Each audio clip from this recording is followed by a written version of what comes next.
बड़े जोर शोर से भारत के महान प्रधानमंत्री, यशस्वी प्रधानमंत्री।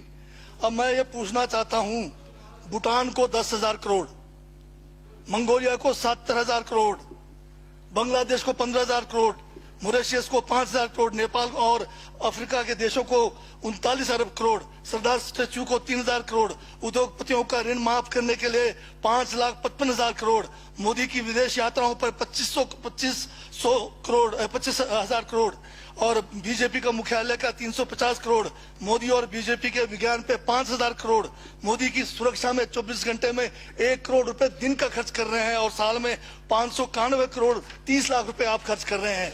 और पिछले 5 सालों में कुंभ के मेले में 15,000 करोड़ और यूएसए के प्रेसिडेंट ट्रंप को नमस्ते करने के लिए 100 करोड़। तो ये यशस्वी प्रधानमंत्री है क्या? इस किस्म के प्रधानमंत्री को यशस्वी कहेंगे?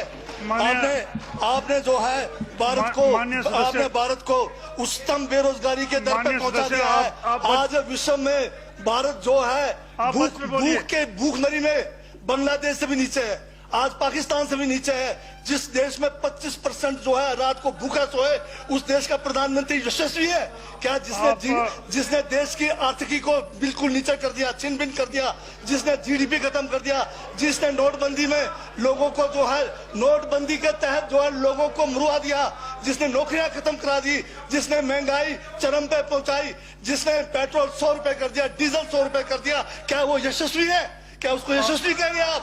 यशस्वी प्रधानमंत्री है आपका, जिसने भारत के सैनिकों को शहीदों की संख्या पिछले 30 सालों में सबसे ज्यादा है। क्या ये यशस्वी प्रधानमंत्री है? जिसने देश के अंदर चीन को घुसा दिया, क्या वो यशस्वी प्रधानमंत्री है? बजट पे बोलिए। माननीय सभापति महोदय, ये बजट में जिक्र हुआ है यशस्वी प्रधानमंत्री का और मुझे उसका जवाब देने का पूरा अधिकार है, जो मुझे कोई छीन नहीं सकता है। ये क्या यशस्वी कहेंगे इसको आप? बहुत यशस्वी है। देश का जो है आज बिल्कुल देश को आर्थिक रूप से कंगाल, राजनीतिक रूप से कश्मीर से कन्याकुमारी जो अखंड भारत है वो खंड होने जा रहा है। हिंदू मुस्लिम कर करके आपने जो है इस देश की जो है ऐसी तैसी फेर रखी है। और अब जब मैं कह रहा हूं तो आपको तकलीफ हो रही है।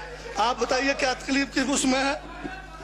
आप अब दादा अभी लाल किला आपने बेच दिया, रेलवे स्टेशन आपने बेच दिया, एयरपोर्ट आपने बेच दिया। यशस्वी प्रधानमंत्री है। कोयले के खदाने आपने बेच दिया, रेलगाड़ी आपने बेच दिया, बंदरगाह आपने बेच दिया, बेकिस्मती जमीनें आपने बेच दी यशस्वी प्रधानमंत्री जी ने। और कहते हैं कि देश बदल रहा है, देश बिक रहा है। महाराज ये कहिए देश बिक रहा है। LIC तैयार है बेचने के लिए, IDB भी तैयार है, ये जो एयर इंडिया तैयार रखा हुआ है, BSNL बेचने वाले हैं, ONGC बेचने वाले हैं। छोड़ने वाले क्या? आखिर में ये देश को भी बेच के चले जाएंगे। क्या है उनका? एक झोला है, झोला लेके चल पड़ेंगे। ये है आपका यशस्वी प्रधानमंत्री। ये यशस्वी प्रधानमंत्री है। दाढ़ी बढ़ाने से टैगोर नहीं बन जाते। टैगोर के गुण लाने के लिए दोबारा जन्म लेंगे 100 बार, तब भी नहीं आएगा। हाँ, दाढ़ी बदल के और मेकअप करा के 15-15 लाख के, उससे कुछ होने वाला नहीं है आपका। हाँ बिल्कुल। और जो जहर आप लोगों ने जो है इतने सालों में इस देश के अंदर जो है आपने जो इस देश में बीजा है, उससे वो जो है ये बजट पे ही है। सर स्पीकर सर यशस्वी प्रधानमंत्री जी का जिक्र बजट में आया है, इसलिए मुझे भी जवाब देना पड़ा है। और मैं यहाँ ये कह के इस बात को समाप्त कर देना चाहता हूँ, बर्बाद गुलदस्ता करने को तो एक उल्लू काफी था, हर शाख पर उल्लू बैठा है, अंजामे गुलिस्तान का क्या होगा?